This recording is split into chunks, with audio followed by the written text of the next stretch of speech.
Hey guys, before the video starts, I just wanted to say that we reached our goal of $1,000. Thank you to all who donated and for every little penny. Our new goal is to reach 2,000 by the end of the month, and I know we can do it. Remember, you or someone you know could be suffering from a premenstrual disorder, and you might not even know it. Donate today. And remember, if you're struggling, you know what I say. You are loved, you are wanted, and you got this. Now on with the video. Oh, poor straight Terry! Terry's gay too. He's my boyfriend. I thought you knew the Log Cabin Republicans are a gay group. A gay group? Of course, they had to ruin my favorite side characters. I am not allowed to have nice things. I'm not like the Von Trapp family. Hi, I'm Kitty Monk, and I'm here to talk to you about American Dad, or more specifically, anchor partners Greg Corbin and Terry Bates. Truth be told, I've wanted to make a video on these guys for so long. Now, Seth MacFarlane shows have a reputation for not being all that accepting. That is, except when it comes to gay people. The Cleveland show had a great episode about Cleveland's friend, also named Terry, coming out of the closet. Heck, I'll even add Ken from Friends Without Benefits to that list. And American Dad has Greg and Terry. To me, a reason these two work is because while a lot of the humor does come from the fact that they're gay, and Langley Falls is not all that accepting to begin with, another part of the humor comes from how obvious it is, and how most everybody, including Stan, just ignores it. And there are also some of the sanest characters on the block, which works well in their favor. But then something happened the later seasons. Bad man remind me of caretaker at orphanage who touch us with rake. Oh, Michael. Accent. So, let's discuss. Greg Corbin, the brunette, and Terry Bates, the call me anytime blondie, are neighbors to the Smith family, and they are also journalists, being anchors and reporters for the local news. You couldn't guess by now, the two are also gay, and happen to be in a loving, committed relationship. They first come into prominence during the episode Fret Levels. Francine gets her one-episode job as a real estate agent, and the first house she sells is across the street to Greg and Terry, and for Baku bucks. Look at my commission check! Incredible! That is more than Stan the Man makes in a month! And that's just for one house!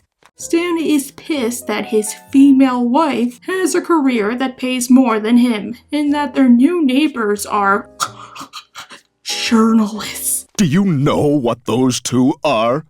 Reporters! That's right, Francine, members of the liberal media! Wait, but Terry used to be a food critic, and as a critic myself, it's like we're bonded. Eventually, Stan comes around to Greg and Terry, and even confesses to them about his marital troubles with Francine. The whole balance of power in our relationship has shifted, and, well, I don't like it. I don't blame you. A healthy relationship should be a partnership. Well, it's never really equal. Someone always ends up on top. But he never figures out that Greg and Terry are a couple. He just assumes they're two male friends who happen to live together and share a house and likely also tax records and insurance. Yeah, thanks for dropping in. I envy you guys. Just a couple of unmarried studs enjoying life to the max. Kind of ironic that in a later episode we find out that every year Francine and Stan have an argument that causes Francine to skinny dip in their hot tub and smoke. And because Greg and Terry don't like women, while they try to be supportive, they are a teensy bit disgusted. Ugh, I saw it again. You know she has one. Why do you keep staring at it? I don't trust it. I don't want to turn my back on it. I don't know if this was a callback, but I choose to go with yes. Now, something you need to know is American Dad was originally meant to be a show that made fun of Republicans in the wake of the 2004 election, which saw incumbent Republican President George W. Bush re-elected. Unlike King of the Hill, which made fun of conservatives, but also went the South Park route of making fun of everybody, American Dad primarily stuck to conservatives. The problem is, unlike South Park, American Dad is produced like a typical cartoon, meaning it takes 6 to 9 months to make an episode, not 6 days. Early on, there was even a joke about Harry and Mears, one of George Bush's failed candidates for the Supreme Court. But once the episode aired, the writers forgot who she even was and had to Google her because she wasn't in the news anymore. Does anybody know what joke that was? Because I've tried non nonstop for like months to look it up, because I especially wanted it for this video. That was the joke that got them to stop making political episodes, and I can't find any record of it anywhere. And honestly, I gotta say, that was all for the better. It allowed the show room to grow and kept it from becoming dated. The last time they made a political episode was Lincoln Lover, which concerned Greg and Terry, and was the first time they got the spotlight. Before we get to this episode, we have to give some more background. Remember how I said American Dad came out during 2005? Well, at the time, gay marriage was still illegal in pretty much all of the US. Some states were becoming a little more liberal towards it, others not so much. Virginia, the state Langley Falls is set in, did not get around to legalizing it until 2014. Heck, during the same year the show premiered, Virginia passed an amendment which stated that marriage was between a man and a woman. So it's a little extra ironic the show is set in Virginia, even if the only reason they probably did it this way was because the CIA is stationed there. Stan takes Steve to a meeting of the Langley Falls conservatives, where Stan has to go through a test to prove he's straight. Check your fingernails for dirt. A gay would have checked for dirt this way. See, recently the Log Cabin Republicans have wanted entry into the RNC, the Republican National Convention, which is weird considering how the RNC and the DNC are held every 4 years, and it's during an election year. Wouldn't it be more funny if they acted like the RNC was some kind of fan con, like San Diego, complete with autographs and panels and stuff like that? Wait, oh my god, tangent, sorry, wrong tangent. I actually want to go on a different tangent. If you don't know what a Log Cabin Republican is, they are friends of Dorothy, who just happen to be Republicans. See, Abraham Lincoln, the first Republican president, not the first Republican candidate, built his platform on liberty and equality, and the Log Cabiners believe that the party should go back to that original plan by accepting people from all walks of life. Our group is based on the founding principles Abe Lincoln stood for. We're die-hard Republicans. With dyed-to-match shoes. Because this is 2007, I believe, maybe 2006, they face growing opposition. Clang, clang, clang. Went the trolley! No! I just like musicals! Come on, that guy had good rhythm. Why does he have to get kicked out? While this is going on, Stan learns that he will not be the one to give the speech at the RNC. That honor will instead go to somebody else. Nancy Calliope! Cool name, but this makes sense, come on. Stan is too extreme even by Republican standards. You're the most abortion-hating, stem cell research-opposing, deficit-loving, affirmative action-despising, Bible-thumping xenophobe I know! Feeling betrayed by his own party, Stan ends up turning to President Lincoln. And he writes a one-man play concerning his frustration with the current state of the party. The play concerns Lincoln's relationship with his bodyguard, which is personal to say the least. This log cabin will represent the strong roots of the Republican Party you founded, Mr. Lincoln. God, you have such muscles. The thing is, Stan just wrote this to show how good of a guy Lincoln was. Everybody else starts taking it the wrong way and believes that Stan is trying to say that Lincoln and his bodyguard were special. You're an inspiration! I love you! See, son, people are desperate for a return to good old-fashioned conservative values. And this makes this play very popular with all audiences, which I googled and apparently this is a real thing. During the 1 year he worked for Lincoln, which was from 1862 to 1863, his bodyguard, David Derrickson, would share a bed with the president. Not every day, just when Mary Todd wasn't around. I'm sorry Mary Todd takes so many long trips, Mr. Lincoln. Okay, Abe. And Lincoln also cohabitated with one of his closest friends, Joshua Fry Speed. The theory that Lincoln was gay, or at least had affections for men, kinda came into prominence some years before the episode came out. But nowadays, many historians doubt that. Regardless, the point is, at one point the evidence was incredibly overwhelming, and during Derrickson's lifetime there was a lot of gossip around him. The play catches Craig's attention, and he invites Stan to a meeting with his conservative friends, who, unbeknownst to Stan, are log cabin Republicans. Gays! They're everywhere! I am a pilgrim in an unholy land!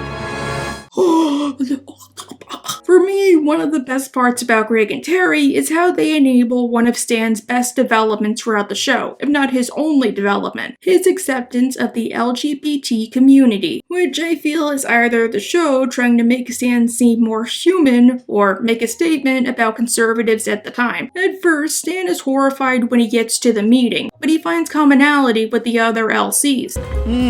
Oh my god, what is this? A Cuervo Cosmotinian. I first had one on Fire Island. A whole island made of fire? How manly! On top of that, we also get a really great musical number by Greg and the other members. The thing is, while Stan likes Greg for being a Republican, Terry is a Democrat, and he had no clue about Greg's political affiliations. And this revelation horrifies him. All these years you've been a Republican? Listen, calm down. We'll go inside and... I am not calming down. For God's sake, Republicans are the people who say we can't get married. This also causes the pair to break up. Well, they say they're on break, but they might as well just say they broke up. If you get on that boat with those Republicans, then it's open season while you're gone. Fine. Mary Martin, Kathy Rigby, Sandy Duncan, Mary Lou Retton. However, during this time, Stan has embraced the ideals of the log cabin Republicans, but still can't realize why would two men choose to be gay? Because obviously you can choose who you are and aren't attracted to the same way you can decide what you're gonna order for dinner that night. With Greg out of town, Stan decides the only worthwhile thing to do to prove his theory is to sleep with another man. And not the way Lincoln and Derrickson were. It's very simple. If I become gay, the log cabin Republicans will know I'm one of them. They'll let me speak at the RNC. So I'm making this choice. You know, I'm surprised Francine was this cool about it, but at least Stan is expanding his horizons. Anyhow, Stan gets Terry in bed with him, and Terry says that heck, maybe they should start things off a little slowly. Only, unlike Terry, Stan can't find any joy in what they're doing, and this perplexes him. I choose to be gay. Either you are or you're not. It's not a choice. It's not? No. Huh. Always thought it was. With his beliefs shattered, Stan goes to the RNC, intending to finally support the log cabiners. Against his party, and against the son he brainwashed. Oh yeah, I forgot to say. This was the part of the show where Steve kept trying to act like Stan's clone. Come on, let's keep this convention pure, just like you taught me. But it's a good thing Stan's there because he got the gig hosting. I forget why. Let's let the episode speak for itself. Nancy Calliope has been kicked out of the Langley Conservatives. What? Why? We just found out her second car is a Prius. I bet she moved to San Francisco to join a massive smug cloud. But major missed opportunity. What if she was a log cabin Republican? But because she's a woman, she gets booted out or laughed at. Whereas like Greg and his friends, they just can't come in. Maybe on top of Steve thinking gay people are bad, it could give Stan more ammo. Finally, Stan makes an impassioned plea to the other Republicans. True, the log cabin Republicans are gay, and they never chose to be gay, but they did choose to be Republican, unlike the Democrats. You know what else is a choice? Being a Democrat. Democrats weren't born Democrats, they chose to be Democrats. We're Democrats. Sorry, I guess I'm too lazy to post a clip from Family Guy. You know what? I'm gonna do it right now. Ruh-roh, Democrats. And they still are supporting them despite their entire party continuing to do what it's doing to them. In the words of the founding father of the Republican Party, Abraham Lincoln, a house divided against itself cannot stand. Yep, this was a pretty good final political episode for the show. No wonder it got nominated for a GLAAD award, and it lost to Grey's Anatomy. My only gripe is the ending with Greg and Terry, as in, there is no ending. Yes, Greg and Terry were on break, but they never made up. Last night, I kissed a man named Terry. Greg, you were on break at the time. Just saying, it would make them seem less like props. Wouldn't it be cool if Greg's at the RNC and Terry's in the background like, ugh, I don't support what you're doing, but I'll be here for moral support. Or, I do worry about you. I don't want you to get hurt. And Greg could be with his friends and then getting blocked by all the other delegates. And he could be thinking to himself, oh god, why did I even come here? And then the both of them hear Stan's speech, or heck, Stan could invite Greg and Terry up on stage like, these were the two who inspired me. Or, just Greg, because Greg is the only Republican, and this brings him back. Just saying, think of how sweet it would be. Anyhow, this momentum continues in the episode Surrogate. It's 2, or it's not 1. One morning, Stan and his family are raising the flag. Nothing says American family like raising the flag with your wife and 2 kids. Let Wednesday begin! Which makes me wonder if prior to the show's opening being canon, Stan forced the family to wake up early on, say, Saturdays, just to watch him raise a flag. Because America! Yeah. Cut out! Get it away! I will kill you! Steve, Haley, knock it off! This will be important later. Soon after, they see Greg and Terry walking their dog, who has a name I'm not allowed to say, and they announce they're going to have a baby through surrogacy. Dan, this isn't science fiction. It's real fiction, and I think it's fantastic. We're even converting our home gym into a nursery. Help me. This perplexes Stan and reignites his hatred once again. Yeah, that rhymes. If 2 men want to open up to each other and share a love, then that's their problem.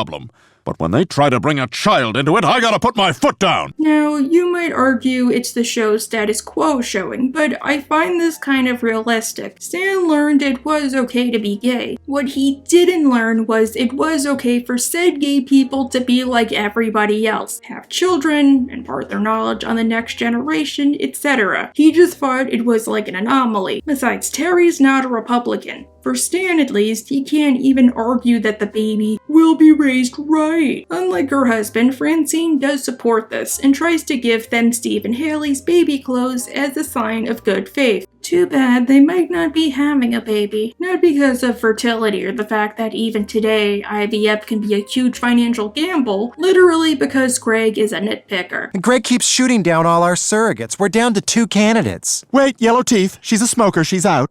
I have yellow teeth and I don't smoke. This girl lists her favorite movie as Erin Brockovich. Is that the kind of message you want our baby to absorb in utero? Show your boobs to get clean drinking water? I don't know what any of that means. To help expedite things, Francine offers to be their surrogate and carry the baby, likely for no money. Outside of the goodness of her heart, why do such a thing? It makes perfect sense. I live right across the street, and both pregnancies were a breeze for me. Francine, Franny, listen. You're a lying sack of shit. Your pregnancies were not a breeze. They sucked. You've said it multiple times. I have to go put some ointment on that hideous cesarean scar I have because of you. But Haley was the cesarean. Oh, that's right. With you, I just tore from my V to my A. Plus, what about Bailey, Francine? How are you gonna explain that? What about your other son or daughter? What about Bailey? Anyhow, Francine gets artificialed and wants to tell Stan the good news. But bad ideas of what Stan might do runs through her mind and prevents her from telling the truth.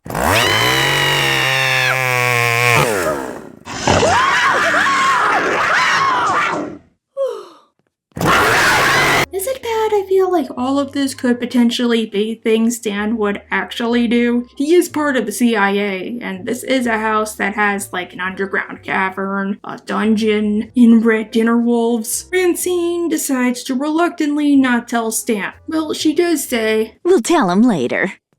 Thereby meaning never. Which makes me wonder what she was gonna do after the baby was born and she gave it to Greg and Terry. Was she gonna have to hide it from Stan for the rest of Stan's life or until Greg and Terry moved away? Whatever comes first. Several months pass and Francine is as big as a house. Or one of those TVs with the big old backs. And despite the fact that Greg and Terry have been making dinners for them literally every night and presumably also doing chores around the house, Stan still doesn't notice. God, you've let yourself yourself go. You made your point, Francine. I love you for who you are. Jeez. Well, that's not always a cause, Stan, just saying. EDs, like anorexia, can cause bloating as a side effect. However, Stan gets a call out of the blue from Francine's doctor and realizes that his wife is preggers, and he is not the father. And this is not Maury or Steve Wilkos. Your doctor called. He said the baby you're carrying for 2 gay men is perfectly fine and you should be very excited! Because Greg and Terry are busy rumbling, Francine and Stan argue about the situation on their lawn. I'm proud of what I'm doing, and you should be too. Well, I'm not! I think what's going on in there is wrong! I think what's going on in there is wrong! If you thought this was bad, you should have seen that revival at the Marquee Theater. It was so awful, it never reopened, and Beetlejuice took its place. Spurred on by Haley, who gets in touch with Stan's pro-life values, Stan decides to be a more supportive husband, and does whatever to help until the baby's born. Good thing he does, because Greg is panicking like a nervous chihuahua. Oh! Remember in Ibiza when you thought you couldn't wade through the foam on the dance floor? Mm-hmm. Well, you did that, and you can do this! Aww. At the hospital, the baby's born. And we continue the myth that after you have a baby, your stomach gets as flat as a board. All are happy. And unfortunately, we learn Stan never truly learned his lesson. He was just biding his time to save the baby. And to this end, he takes the baby, who he names Liberty Bell. Where are you? I'm here with Liberty. Who? Liberty Bell. It's the name I gave the baby I'm saving. Stupid name. I went there. It was awful. To Nebraska. Nebraska begs to differ. Gay couples have no legal rights there. Once I cross that state line, Greg and Terry can kiss their custody goodbye. Well, if we're being honest here, around the time the episode aired, gay couples had no legal rights in Virginia as parents. But I do wonder why Greg and Terry sort of kept Libby's name intact. Instead of Liberty Bell, they call her Libby. Knock knock, sorry to interrupt. Hi, Libby. Because Greg and Terry are journalists and their baby's an angel, Then describe her! She looks like an angel! they are able to spring the story of Stan kidnapping their baby to national levels. They travel the Midwest based on whatever little breadcrumbs Stan left behind and implore their allies, especially the Rainbow Truckers, to stop them. Or stop Stan. What's Libby gonna do besides eat her cheeseburger? Along the way, Stan does start to feel regret, just not enough to make him go home. It's been 19 hours, and we're still looking for the man who kidnapped our baby. Eventually, Stan makes it to almost Nebraska, so like Iowa or Missouri, depends on where he's driving, I don't know. And he meets a woman named Lily and her children. Jason, this is Stan and Liberty. They're gonna stay for dinner. Nice to meet you, sir. Stan, this is my daughter Mary. Oh, a baby! I love babies! Jesus was a baby! See, I told you there was a reason for that one scene. Soon after, Lily introduces Stan to her spouse, Al, aka Allison. Holy you're a woman! Yes, Lily is my partner. We're a lesbian couple. Oh my god, does Al know? What I find cool is Al and Lily are voiced by Jane Lynch and Lisa Haley, both of whom are lesbians in real life, rather than realize, OMG, gay couples can be just as good as straight couples. Stan decides to add more victims to his rap sheet. But Mary, who's gonna carry you on their shoulders so you can see the parade? My mom. She's 6 feet in heels. Huh. Big whoop, Stan. My parents were straight, and I wasn't raised by my father. And look at me. I'm fine. Besides, why would I want to go to a parade anyway? Too many people, even as a kid. However, on the drive, he realizes... You fight just like normal kids. And none of the horses are eating each other. Well, why would they, Stan? That's taboo. And mere inches from the border of Nebraska, Stan stops his car and returns the children to their parents. So I'm gonna take a chance and let you guys raise your own child. Come on, give me a hug. You know you want to.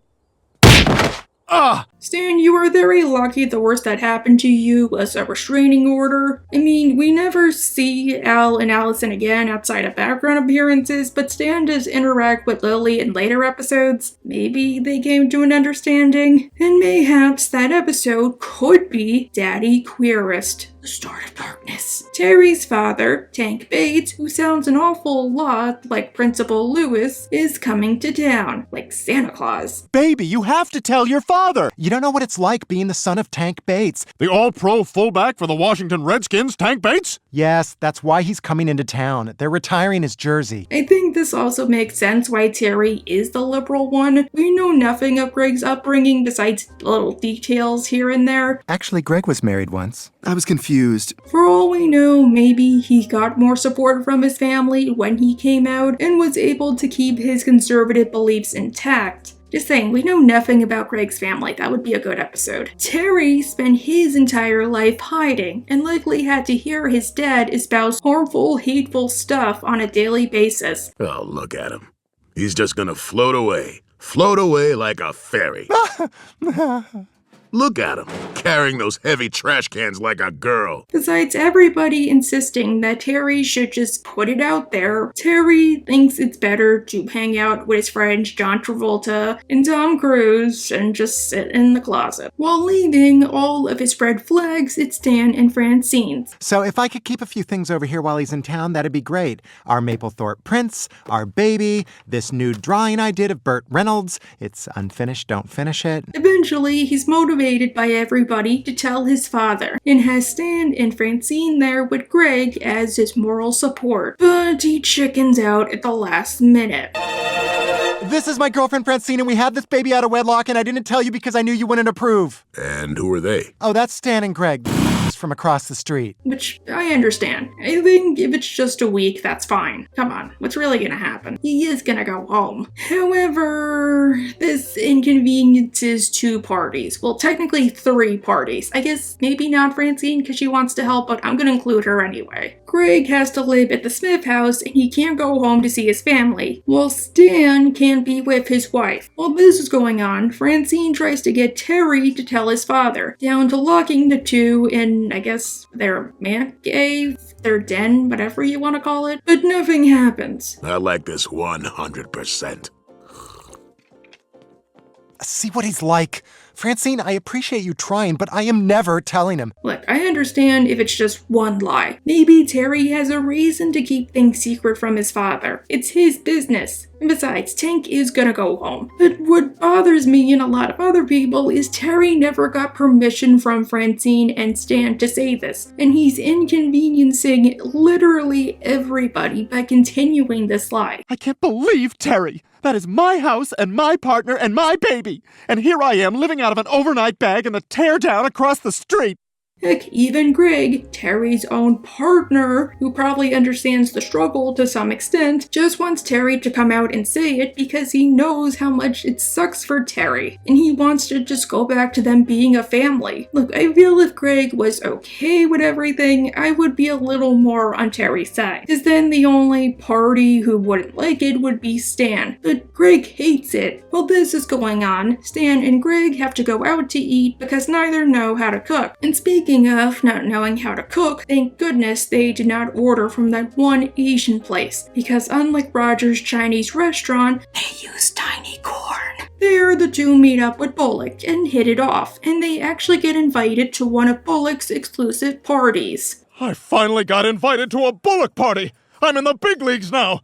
My Helen Mirren, my little queen! Your book was so inspiring, Mr. Mandela. Oh, it's like a normal party. Okay, I don't really know what I was expecting. Bullock has all kinds of awesome guests, like Nelson Mandela and Elie Wiesel. Who's the old guy? Stan Smith, this is Elie Wiesel, a Nobel-winning author of Night. It's so sad yet so moving. When I read his book my sophomore year of high school, I already read it beforehand and I was a fan, so I was the only kid who knew everything that happened. While everybody else covered that, I got to do an independent study on Dr. Mengele. However, Stan starts to realize that compared to Greg, he sucks. And drunk, Stan, finally at his limit, races over to Terry's house, telling his father the truth. Greg is Terry's boyfriend! What? Terry and Greg are in love. Your son is gay. The next day, Stan wakes up with a hangover. Where am I? What happened? You outed Terry to his father, then passed out, woke up, puked, and stumbled into the bushes. I mean, the puking thing is understandable. Puke is gross. But Granny, you were the one who kept trying to tell him. Worse yet is the chewing out he gets from Terry. They're fine. Oh, I can't believe you. She's fine. Shut up, Stan! You've done enough!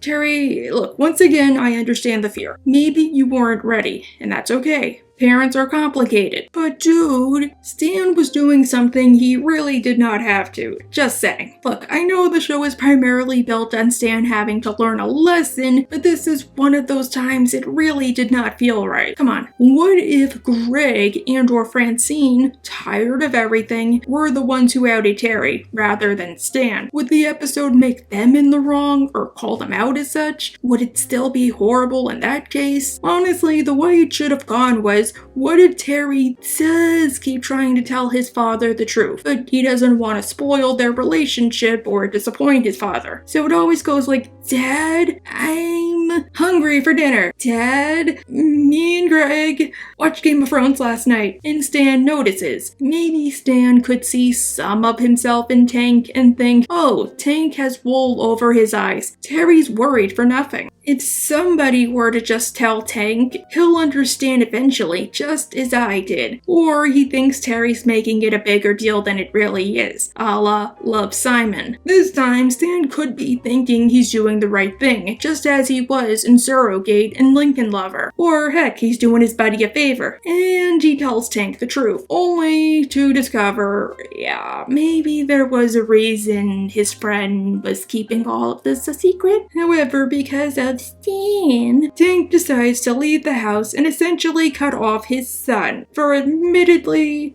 depressingly realistic reasons. Although, while you don't care about your son's feelings, you realize that your prejudice is based in ignorance? No, I understand it. I just don't like it. Stan puts his character development to the test and tries to get Tank to accept his son, down to going to his ceremony and telling everybody that obviously Tank is so bottled up because he likes guys too. And on top of the stadium accepting Greg and Terry compared to his own father, Tank still refuses. We're a family. I want you to be part of it, but only if you can accept me for who I am. I can't. It's wrong and I want nothing to do with it. And that sucks, but hey, at least Greg and Terry have each other, and Francine will no longer be pushed into pools. Oh yeah, that was a plot point earlier. I should have been clearer. Please watch the episodes. Then there's the episode that ruined these two and got me to want to make a video on them. And it's the last time they seriously interact together on screen, presenting a boy named Michael. Greg and Terry have decided to expand their family once again, this time by adopting a Russian boy named Michael, hence the episode title. They hold a shower a few days before Michael arrives, for some reason. We want to thank you all so much for coming, and even though Michael doesn't arrive until tomorrow, we know he'd want us to experience the joy of opening his gifts for him. I can get hosting a baby shower if you're about to have a baby. The baby won't remember any of that. They probably aren't born yet, and it's good to be prepared once you get home from the hospital. But Michael is an older kid, and he would probably appreciate the welcome. Besides, Greg and Terry are doing the party as part of their documentary series. Couldn't they just have 2 parties? Or since they're journalists, couldn't they fudge details? While everybody else gives super snobby gifts, Roger gives one a child like Michael would probably enjoy. A Spider-Man backpack. It's some sort of tote bag with what appears to be a man spider? You don't know Spider-Man? Rude. Roger starts to feel as though the Smiths are too trashy for his liking, and he's a suffering fancy boy, and a budding radio personality in waiting who always eats tossed salads and scrambled eggs. It's all so clear to me now. I'm Frasier, and you're Frasier's dad. That's not true. But then who would be Daphne? Francine, right? I bet Francine could predict the future. Instead, Roger decides to be Greg and Terry's new son, and live the life he was always meant to. Michael, it's us, your new parents. Oh Oh my god, he's perfect! Papushkas! Wait, but what about that Russian kid they were gonna adopt? What happened to him? Извините, здесь туалет. Right here, honey. Yeah, not gonna lie, this is probably one of the worst things Roger has done, for me at least. With the frat boys, they still wronged him, so to speak, and those other people just happened to be casualties, i.e. wrong place, wrong time. Michael did not do anything to him as far as we know. He just wanted a family, and Roger couldn't just hide him somewhere. Soon though, we find that, you know what, maybe Michael made the right call by dying. Roger gets to Greg and Terry's house, and finds that more is expected of him than at the Smith residence. Violent! Those eggs are not cage-free! The store was out. I didn't think it mattered. Of course it matters! I'm very particular about what I put in my body! Okay. Once again, this is the episode I feel ruined Greg and Terry for me. Sorry about all those other episodes, I just wanted to make my point a little more clearer. The pair were always the most level-headed neighbors on the block, and often the most knowledgeable. Speaking of, remember Surrogate, where they made the point Stan was doing a bad thing because he stole a baby from her loving parents? Or two people who wanted more than anything to be parents? Or how they were so grateful to Francine for what she did, that they cooked the family dinner every day of her pregnancy. That way Francine wasn't constantly on her feet. I'll clear. No, let me. Or how Greg was so terrified of being a father until he held his daughter in his arms for the first time and his fears and his anxieties just melted away. No. I am in love with this baby! Stan, look at my precious little gift from heaven! Yeah, we don't get that here. Here, they treat Michael so awful, it's almost out of character. It's like Michael and Libby are practically just fancy doll trophies for them. First off, Michael has to lose the accent. Michael, we're happy you're here, but you're gonna have to lose the nasty accent. It's nasty. Sure, no problem. How's this? I told you he'd be a genius! Easy enough, but keep in mind the Michael we saw on the plane spoke Russian and only Russian. Maybe he's bilingual, maybe he isn't. What were they gonna do if he got off the plane and spoke no English? On top of that, they've planned down Michael's life to the last detail. This is your life binder. Your new daddies have already planned out your entire future with color-coded tabs. I'll treasure this for the rest of my color-coded life. Because how dare Michael have his own hopes and aspirations? And there's the bed. Yeah, try not to put all your weight on it.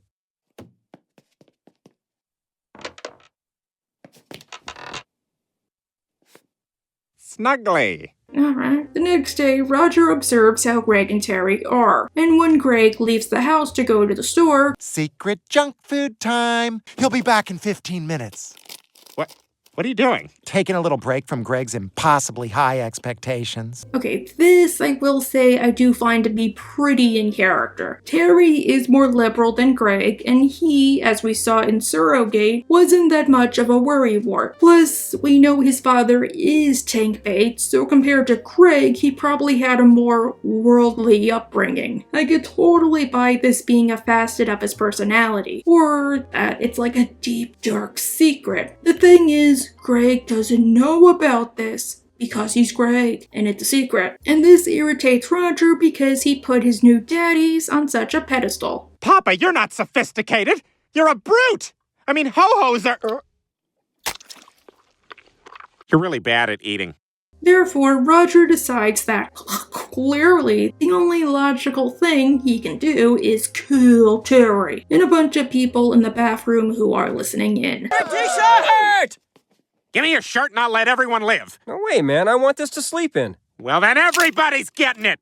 Because he's Michael, and Michael is in the bathroom, trying to learn how to be more chill, even if he has this knowledge about Terry and therefore can blackmail him. Which means that Terry must kill his son in order to keep his secret. Wait, what? Those ho-hos definitely belong to Michael. The moment we get to the lake house, you and I have to confront him about this. If Greg talks to him, Michael will out me. I have no choice. I have to kill Michael.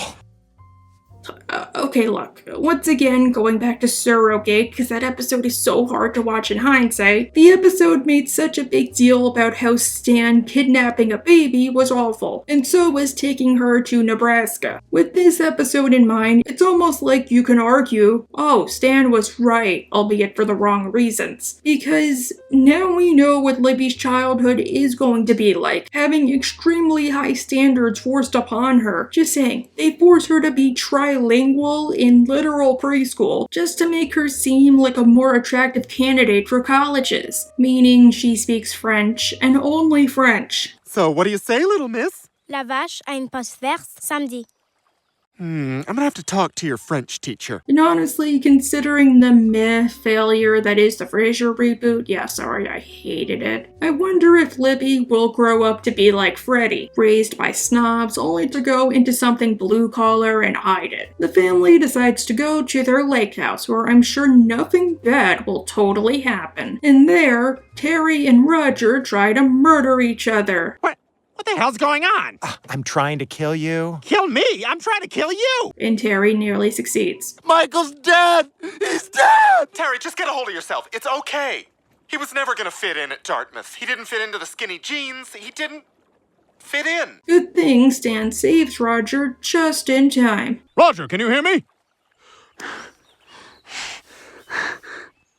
Damn it, Roger!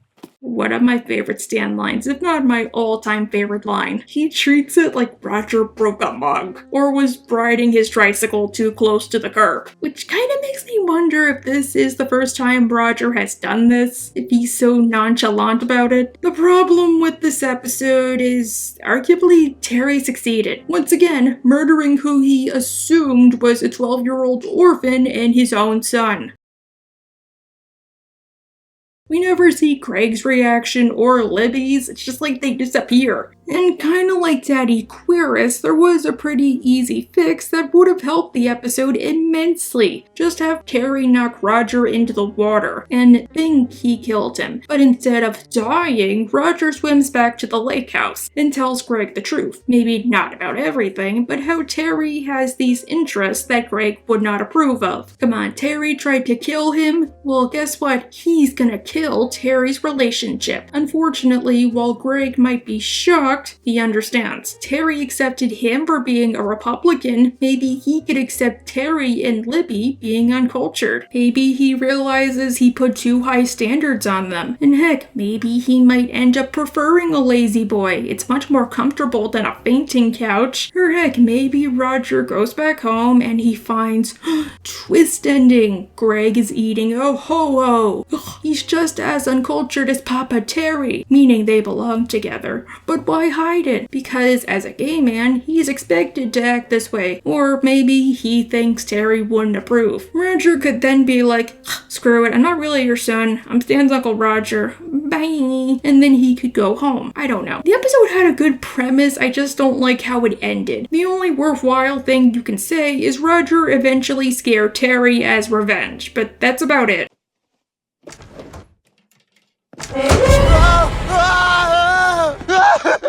Well done. Really, it's like there's no ending, no resolution. On the other hand, this is also the last time we see Terry in a main role. After this episode aired, the show would move to TBS, and Mike Barker, Terry's voice actor and one of the co-creators, left the show because of creative differences. Wonder how he's doing. Meaning, all of the characters he voiced were retired or killed off. Terry, for his part, broke up with Greg to go follow the band 311. Oh, that's right. Sometimes I forget that he's gone. Sorry, continues. And presumably he also abandoned his daughter? Unless there's like a joint custody agreement, I can see that too. I know the writers obviously did not intend this, it's just that many fans like to think that, for Terry at least, this episode was a wake-up call. Oh my god, I'm not happy. I love Greg, but I can't live the way I want if he's always nagging about something. And I had to hide it so much I killed an innocent child. So he just leaves. Still, I'm guessing the reason they killed off someone like Sanders and not Terry was because Terry is obviously more popular. And if Mike ever wanted to come back, they at least had an out. Just have Terry come back from being on the road. Sanders, hey, he works for the CIA. Just have his body double replace him or clone him. Regardless, it does suck that this episode ruined the two for me, but hopefully Greg is happy with Memphis Stormfront and the Lovecraftian monster he's keeping hidden. Terry is happy. Okay, I don't know. I don't know what the band 311 is. All I know it's a number you call, and it's a joke from Squidbillies. Oh, you said 311, right? Like the band? Whatever. Catch y'all at DerpyCon. Bye. Oh, Daddy, if you're watching, I forgive you. Hey, Tank, ain't that your boy? What? No, that's not my kid.